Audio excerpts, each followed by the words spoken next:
guys, welcome to the Brow Channel. I'm Sydney. Thank you for being here. This is your space to learn everything about microblading and brows, all for free. So I'm super happy that you're here.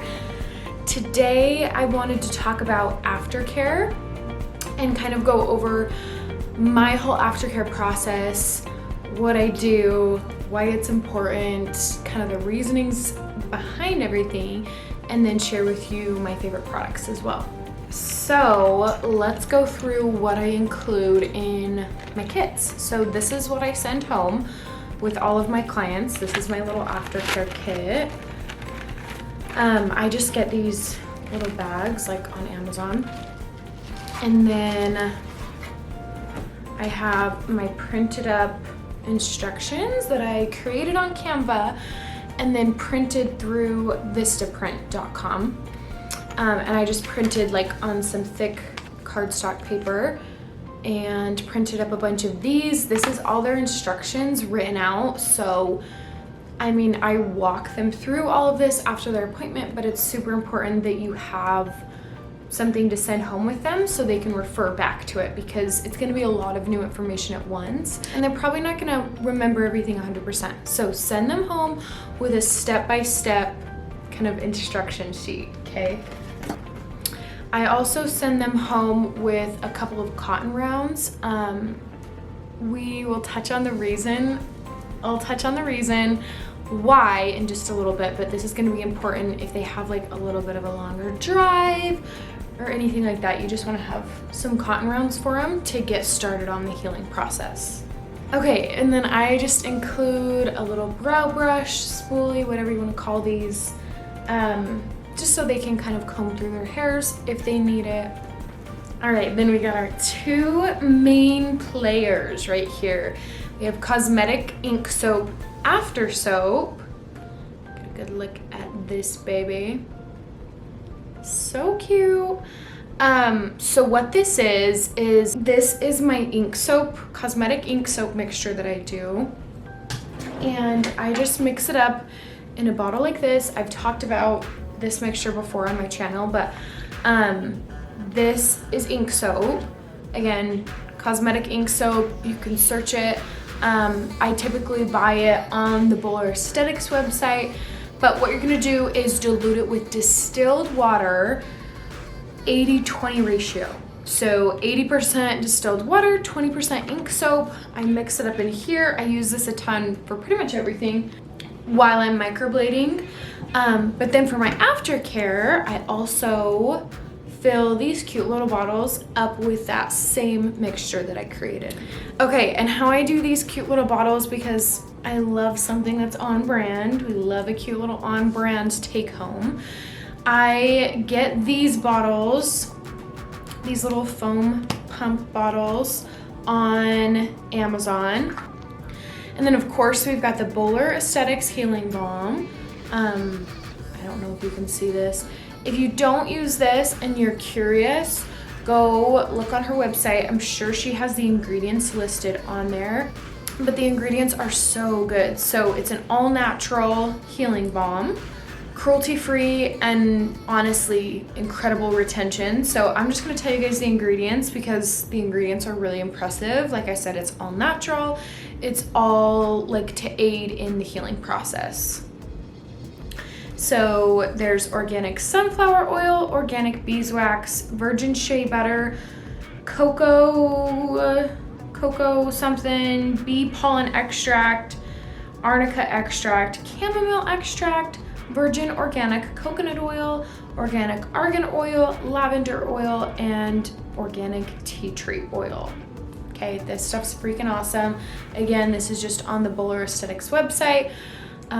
This is their regular healing balm, but they also have like a sensitive kind of oily skin healing balm that's more of like a lotion consistency, and that's in a white bottle also on their website.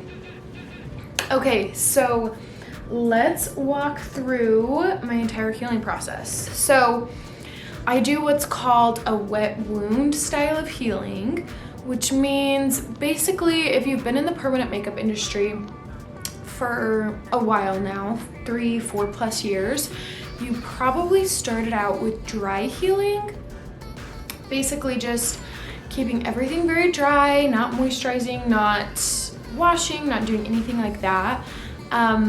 It's basically the opposite of that now is what I do. So the total healing time is 10 days. Obviously you can adjust that per client. If you need to go up to 14 days, that's just fine.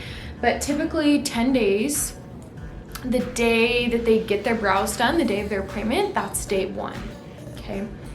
So for the first day, like the day they get the brows done, that day up until they go to bed that night, they're gonna be patting their brows dry, hence the cotton rounds, every like 30 to 60 minutes. And the reason for this is because not all of your clients, but most of your clients, and some more than others, are gonna notice some clear lymph fluid drainage in the brows. So that's gonna be like little clear beads in the brows. And that's all part of your body's healing process, right? So we get a cut or something, our body is going to push that fluid drainage out through that cut so that it has material to then create a scab and heal. But with microblading, the less scabbing we can have, the better for our retention. The more color we're gonna retain, everything's gonna look overall better if we can have less scabbing. So that's why we wanna do the padding and keep that lymph fluid drainage off of them as best as we possibly can. No, we're not gonna be perfect, you know, it's whatever, but we're just gonna do our best to keep as much as that off of them as we can. And it's such just a gentle pat. Like honestly, this is what I would do, okay, if I'm healing my brows.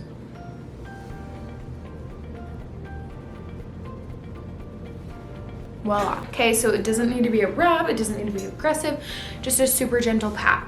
Next thing they're gonna do that night, right before they go to bed, is they're gonna be cleansing with their ink soap. Okay, so they're gonna be cleansing with this, and I will actually show you how. You just wanna give it, or you wanna tell them to give it a good shake so that everything kind of mixes, you know. Let me see it. This isn't a complete failure. Let's see. So I would just do like, maybe if it'll come out, yeah, like that. And they're just gonna kind of gently work it in like that. And then they're not gonna be rinsing it, because that essentially is the rinse, right? So they're not gonna be then rinsing that off, because one thing that we're trying to do with this is control a risk for infection. Because this is distilled water, we're not using tap or anything like that. This is gonna help control the risk for infection, so we don't want them then rinsing with anything. This is the rinse, okay? And then you can just pat it dry just like I did with cotton rounds, paper towel, like a fresh rag, anything like that. Just kind of pat it dry. That's the rinse, that's it. Okay, and then they're gonna be applying a thin layer of their healing balm. And when I say thin layer, I seriously mean thin layer. So typically all they need, I mean, obviously depending on their brow size, but typically all they need is about a rice grain amount per brow. Okay, so let me show you. Let me see if I can. So that's that much or less is probably how much I would do per brow. And then I would just, obviously, you know, you want to wash your hands before you do this, but as long as they're clean, you can do it with your hands. And then you'll just kind of work that onto the brow. It's super, super spreadable, which is why you really don't need a lot of it. Okay, so you just like very gently make sure it's worked all into the brow.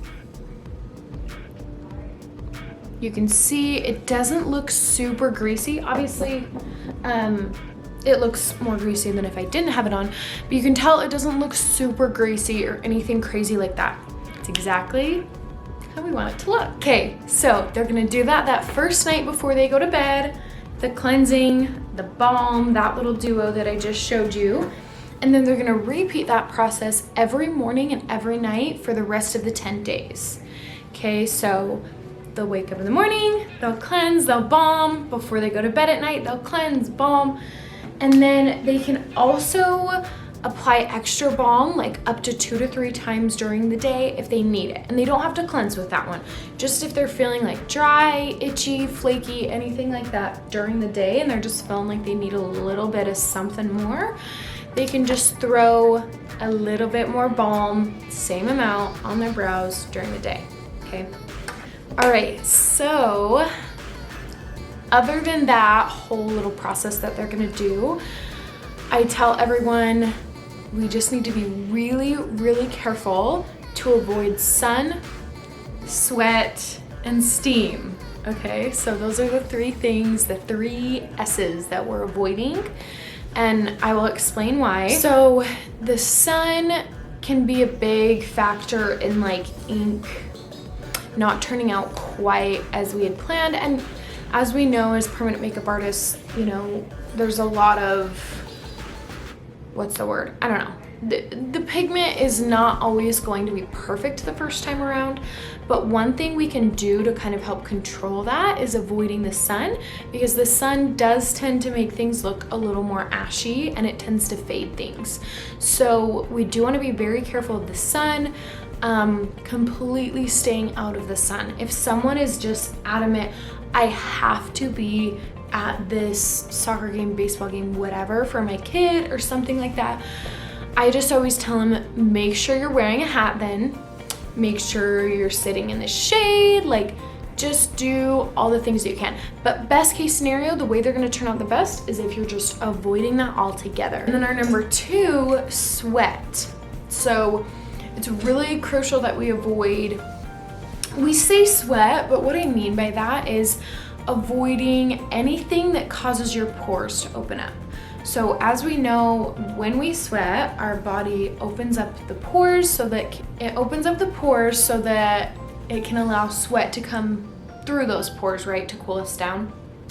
And as you can imagine, when we've done the brows, the pores are all tight and we've done all like these really fine, intricate, delicate strokes that are really crisp.